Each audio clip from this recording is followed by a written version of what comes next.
Hey everyone, today we are going to talk about an inspiring entrepreneurial journey, one that started with a pair of traditional Indian sandals and turned into a global brand. This is called the story of Desi Hangover, a company built on the foundation of reviving ancient craftsmanship and bringing handmade Kolhapuri chappals to the world. We will explore how two young students identified a unique business opportunity, validated their product in the international market, and turned dying art form into a thriving business. So, let's get started.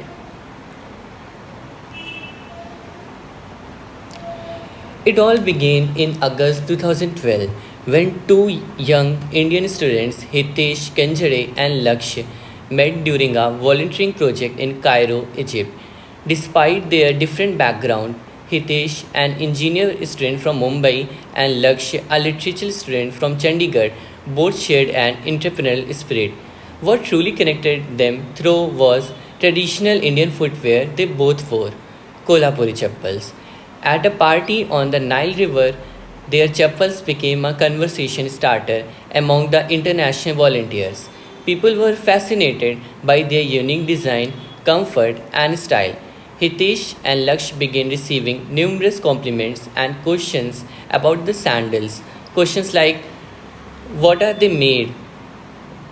Where are they made? How much do they cost? This piqued their interest. They even started tracking the number of inquiries they received using a telecounter, and by the end of their stay in Cairo, they had received over 2,200 inquiries. This curiosity from the others planted the seed for business idea.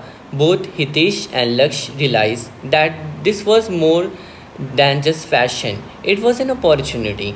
They thought if people abroad are so interested in these traditional Indian sandals, perhaps there is a larger untapped market for Kolhapuri chappals outside of India. After returning to India, they decided to dig deeper into the origins of Kolhapuri chappal. They traveled to Kolhapur expecting to find a thriving industry, only to discover that most of the sandals were not actually made in Kolhapur itself. Instead, they were produced in small villages and hamlets around the region. They visited these villages and met with the artisans who had been making these sandals for generations. These artisans belong to the Chambar community, known traditionally as cobblers. Hitesh and Laksh were amazed by the intricate craftsmanship involved.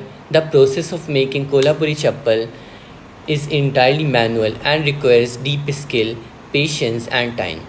From skiving the leather, stitching, punching, trimming, and decorating, each step is done by hand. These chappals had been crafted for over 800 years, dating back to the 12th century, where they were first made for royalty. However, despite the rich history, the art was dying. Artisans were struggling to make a living, and younger generations were learning the craft.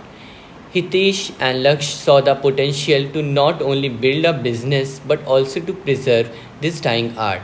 They realized they could create a brand that would showcase these beautiful handmade shoes to the world and at the same time support these artisans. Before jumping in, Hitesh sought guidance from his professor Abha Agarwal, who encouraged him to validate the demands first rather than building a product without knowing if it would sell at all.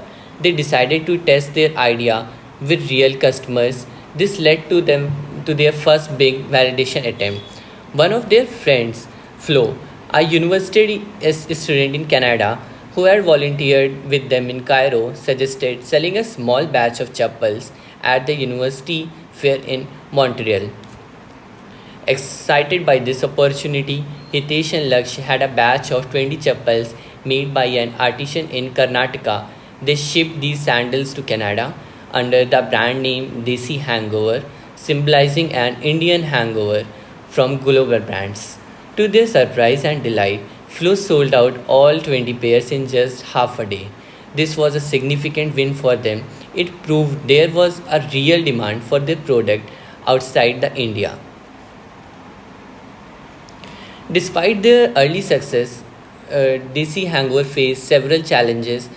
Scaling production was difficult because each pair of chappal took weeks to make, and finding reliable artisans were tough. Exporting to international market also posed challenges in terms of logistics and costs. How many chappals should they produce? How could they manage their capital? What if they exported shoes and couldn't sell them? One key insight from the Professor Abha was the concept of organic demand.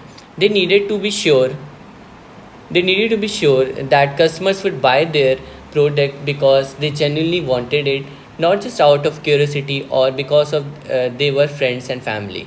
This led to another important strategy, the fake door strategy. At an exhibition in Chandigarh, Lux showcased one pair of the new designs and took pre orders rather than producing a large inventory. This strategy allowed them to gauge real interest without investing heavily upfront. By the end of the exhibition, they had secured over 70 pre orders with a 50% deposit. This was not just validation, but it also provided them with enough capital to move forward.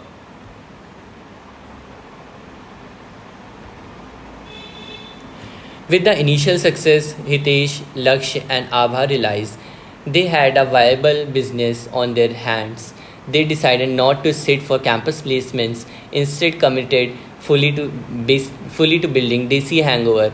Over the next few years, the brand grew rapidly. By 2020, DC Hangover had sold over 5 lakh pairs of chappals, generating over 3 crore in INR in revenue.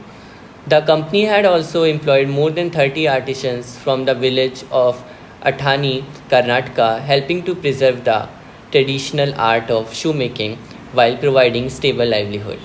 Today, DC Hangover has expanded its presence globally with operations in countries like Canada, Singapore, and United States. The founder Hitesh, Lakshay, and Abha are now based across different parts of the world, managing various regions of their growing business.